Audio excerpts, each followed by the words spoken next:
brevemente, nós vamos agora refletir um pouco sobre os objetos contaminados. E os objetos contaminados, as pessoas que não têm uma experiência espiritual, mas também as pessoas que têm, eles podem trazer para a pessoa um problema gravíssimo, que não está nem na ordem dos fenômenos, digamos assim, comuns ou ordinários do demônio, como a tentação, mas pode trazer para a pessoa uma obsessão. Isso é muito grave. Tem pessoas que desenvolveram uma obsessão espiritual, por exemplo, uma frase blasfêmica que passa toda hora na mente da pessoa. E ela pensa que aquilo é natural. Não, provavelmente a pessoa ela entrou em contato com um objeto, ou ela tem consigo algo que a deixou nesse processo de obsessão. E Jesus quer libertar. E Jesus quer curar, transformar você, mas pelo poder da prudência, da oração e da graça, para que você desperte, né, nas coisas que nós ganhamos, recebemos, até mesmo em alimentos. Algumas pessoas são contaminadas por alimentos, livros. E eu me recordo, amados irmãos, irmãs e amigos do Exército, quando eu ainda estava na outra paróquia, Nossa Senhora do Perpétuo Socorro, que é a minha paróquia de origem, a paróquia em que eu cresci espiritualmente, foi a paróquia que me mandou para o seminário, e depois o Senhor Deus me concedeu a graça de ficar 11 anos como pároco ali. Então conhecia todo mundo, né? Eu de filho me tornei pai espiritual daquela comunidade. E tinha uma família muito linda, eram 2 jovens, um rapaz e uma moça, e os pais vinham à missa dominical aos sábados, já a missa dominical à noite. Eles ficavam um pouco bem atrás, mas os conhecia, tinha aproximação com eles, e sabia exatamente que todos os sábados eles estavam ali participando da Santa Missa. Numa quarta-feira, a mãe chega para mim e disse: padre, desde a segunda-feira, a minha filha ela deitou para dormir e ela não acordou mais, ela está paralisada. Ela está com todos os movimentos o batimento cardíaco. Tinham levado para o hospital, o médico não conseguia descobrir o batimento cardíaco normal, ela respirando, olhos fechados, deitada, e ela não tinha nenhuma reação, nenhum movimento. Ela não acordava, ela somente respirava, e aquilo era muito estranho. Isso começou numa segunda, e a mãe me contou numa quarta-feira. Eu disse: que coisa estranha. E eu pedi que ela me mantivesse ainda informado. Quando foi na quinta-feira, por volta das 4 da tarde, ela me telefona e diz: padre, a minha filha ainda continua assim. Nós não sabemos mais o que fazer com ela. Aí a equipe que trabalhava comigo, o ministério que trabalhava comigo, eu mandei uma mensagem, eu disse: amanhã, sexta-feira, à tarde, nós temos uma missão. Gostaria que todos jejuassem, né? Já fazíamos, mas vamos jejuar amanhã nesta intenção, que nós vamos visitar essa família. E fomos. Na sexta-feira fizemos o jejum, por volta das 3:30 da tarde nos encontramos na paróquia e fomos no carro paroquial. Levei a Santíssima Eucaristia para dar a comunhão, levei o sagrado óleo da unção dos enfermos e fomos lá para ministrar os sacramentos, orar por aquela menina que eu conhecia mais os pais e o irmão dela, que inclusive tocava algumas vezes na missa, inclusive foi coroinha nosso, né, na nossa paróquia. E fomos. E aconteceu um fato extraordinário, porque nós chegamos na casa, a mãe nos acolheu e ficamos ali e fizemos um pouco de ambiente até que fôssemos ao quarto dela para orar. E eu perguntei: como está a sua menina? Padre, até hoje ela está sobre a cama e nós estamos desesperados. Do nada, ela sai, ela já tinha, naquele mesmo instante, ela tinha se levantado, ela tinha ido ao banheiro, tinha tomado banho e saiu normal, como se nada tivesse acontecido. Chegou na sala, sentou, nos saudou, e ela não se lembrava dessa fase de transe. A mãe ficou super assustada, todos nós ficamos super assustados, mas ali mantivemos a nossa discrição, fizemos a oração, fiz a unção, dei a comunhão eucarística, rezamos um pouco, etc. Disse, mas algo está acontecendo. E de novo, com o uso da água benta, disse, vou aspergir a casa. Sobre a mesa, na cozinha, tinha uma bolsa plástica, assim um pouco grande.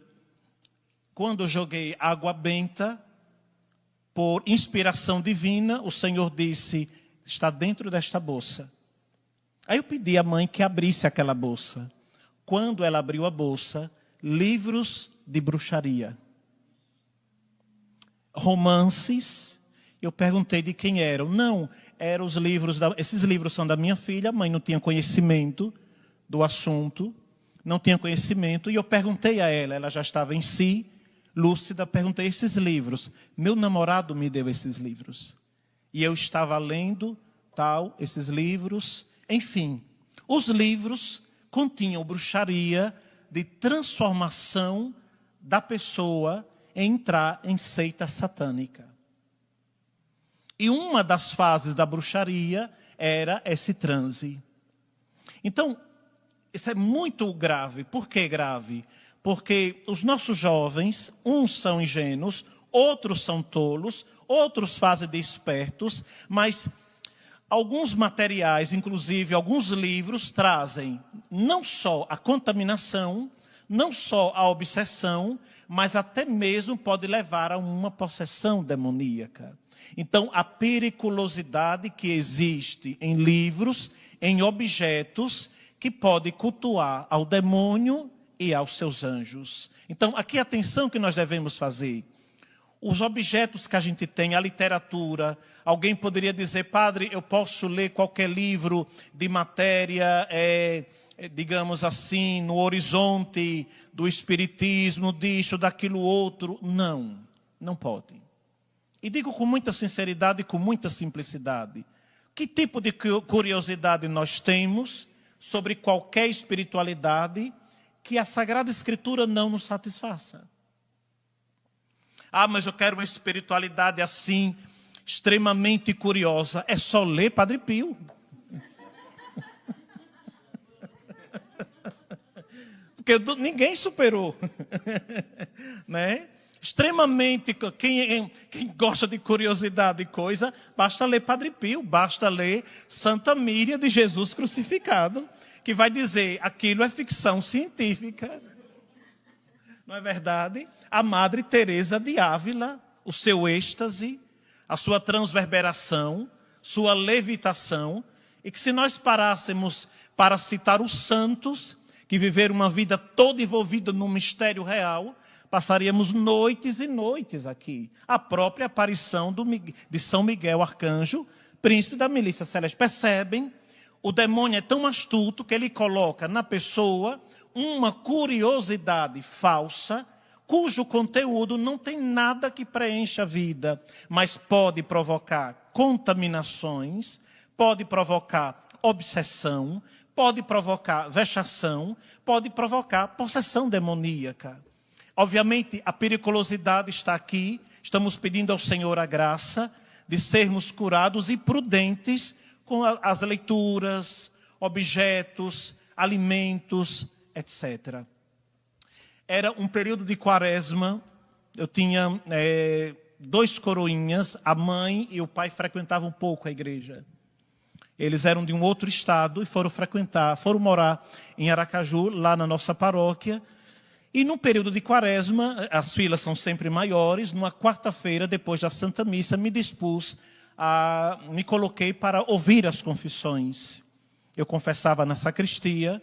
A sacristia é uma porta de vidro, metade vidro, metade... E eu me levantava de um penitente ao outro e ia e vi lá aquela senhora sentada.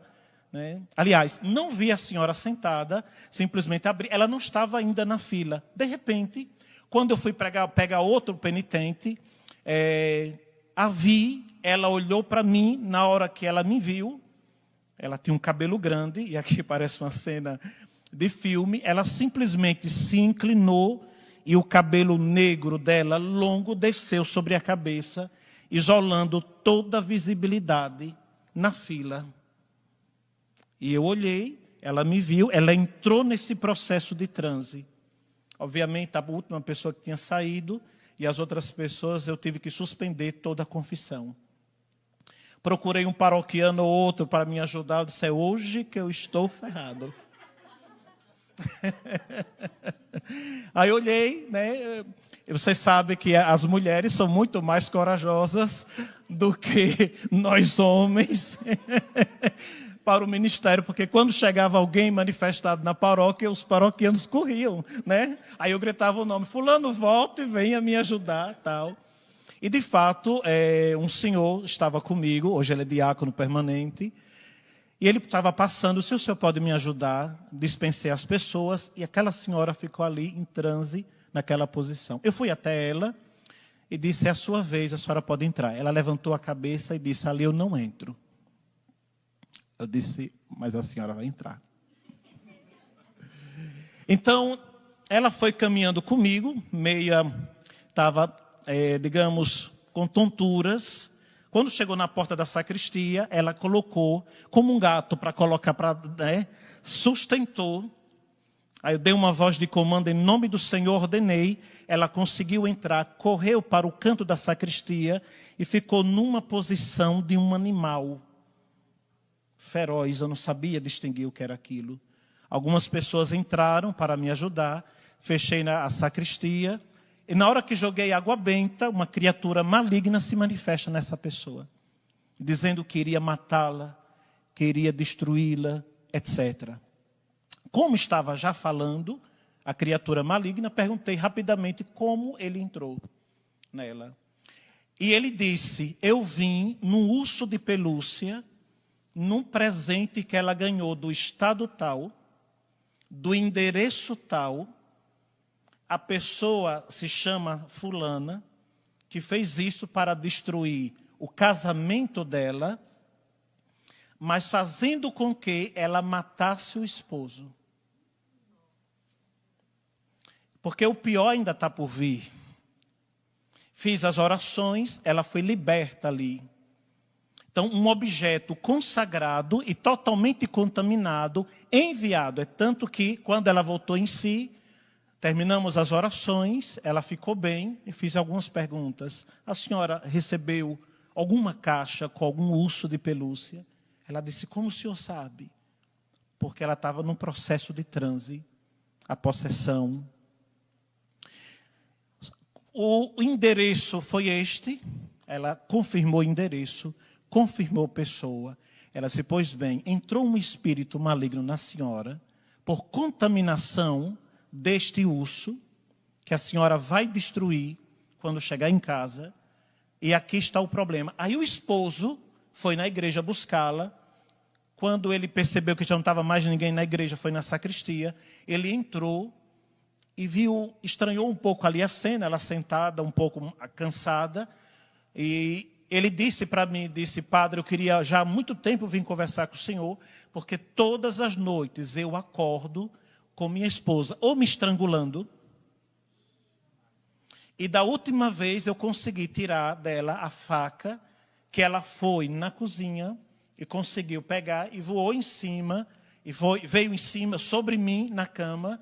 Eu não sei como me salvei, então estou sem conseguir dormir, porque eu sei que não é ela, e ela está nessa situação. Eu disse, mas a sua esposa está sendo liberta hoje, na autoridade de Jesus. E ela foi liberta ali.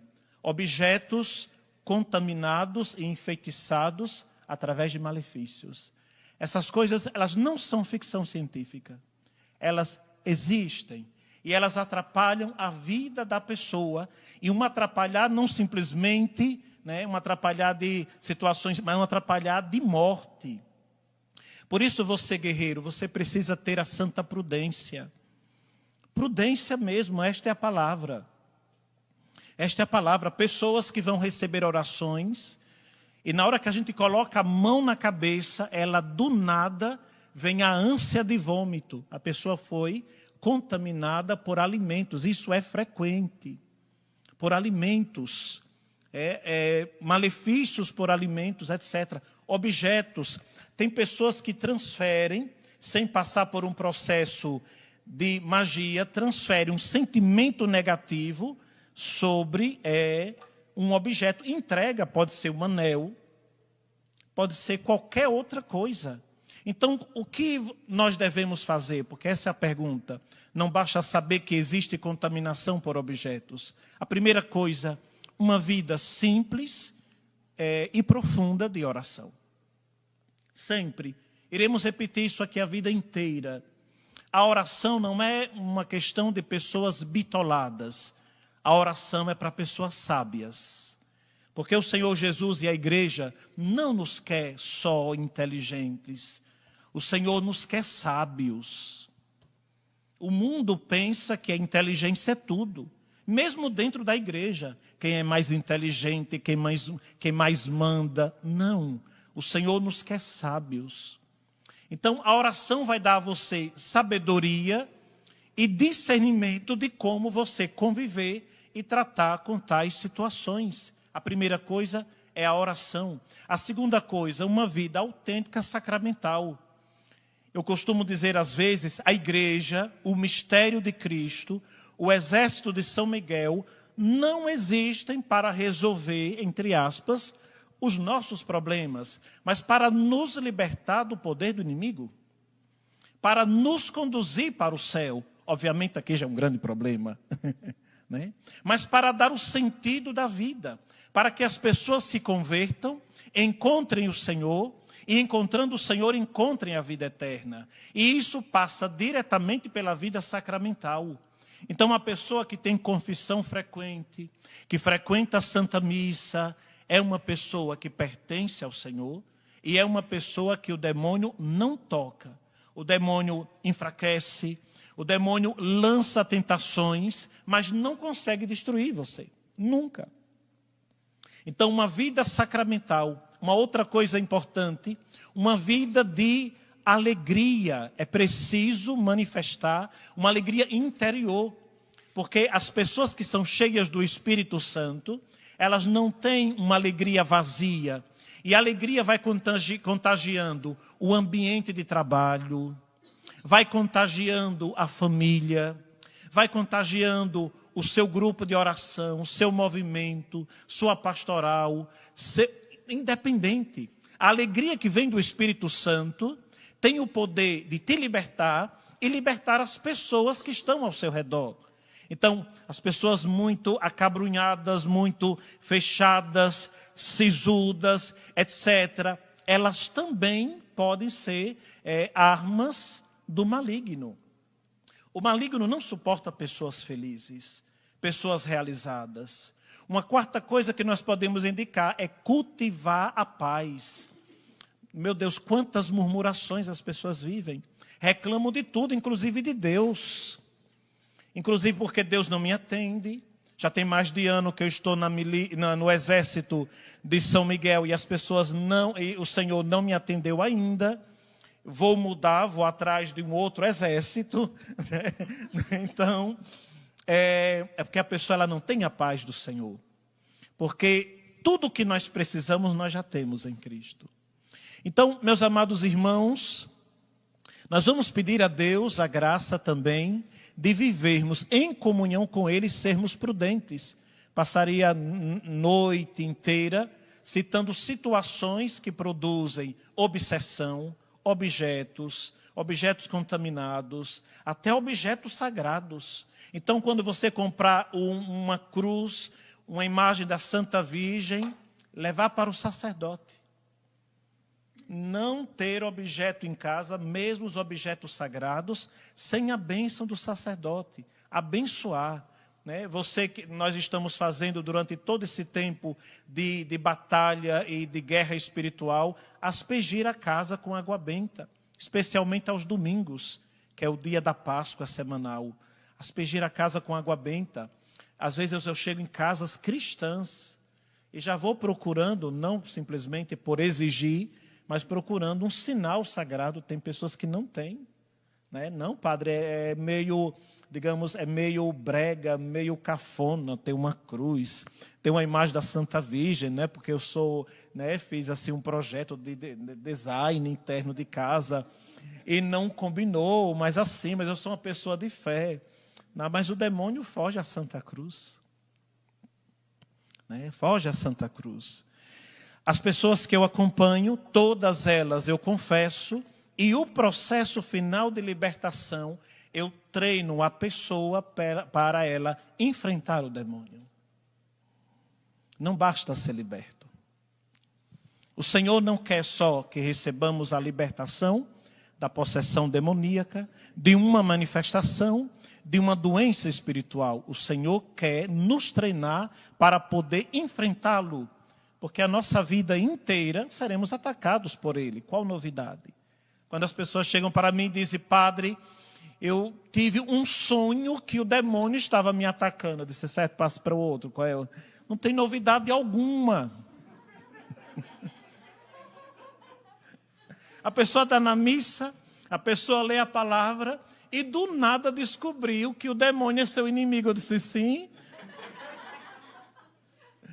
Ou a pessoa não saber que o mistério de Cristo é o mistério para vencer a morte, para vencer o pecado e o autor dessas duas coisas.